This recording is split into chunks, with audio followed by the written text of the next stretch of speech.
felt like I wasn't free. I felt, confined, like I was in jail.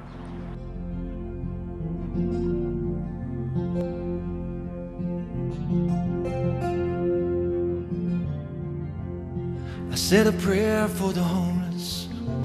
I pray no life. A single male out on the streets of Los Angeles trying to make it and trying to survive is hard. It was so difficult. Very, very tough. That we were living in the car and it was really hard for us. It's nothing I want to experience again. It's nothing I would wish on anybody, even my worst enemy, to have to go through the stuff you have to deal with on a daily basis, because not only, are you homeless, but you still have to maintain a life. Because we don't have nowhere to go. We're living in the van. I owned my own house before I moved out here from Kansas. It's crazy when you have to share a room with like 2 other families, and it's just a room with bunk beds, and it's like you have no privacy. Then in shelter, it wasn't cool.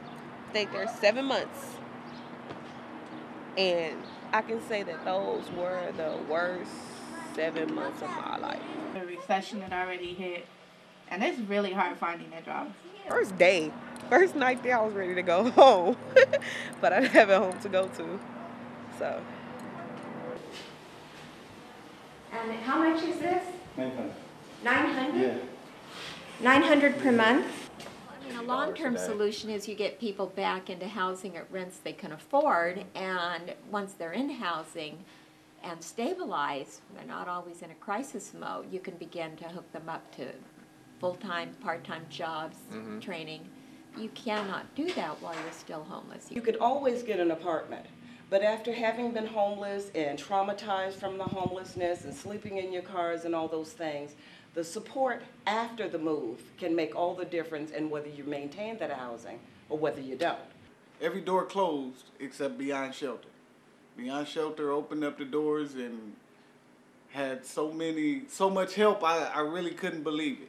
It was opened in 2006, and basically it provides permanent housing for very low-income families and children. In 60 days, I had my own place. So that we can work with landlords, we can help them find rent subsidies, we can negotiate leases, we can help the family move.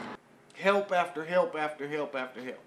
It wasn't never dealing with Beyond Shelter. It wasn't never a time like I would think like, okay, that's it for them. They done gave up on me. It wasn't never, not one day.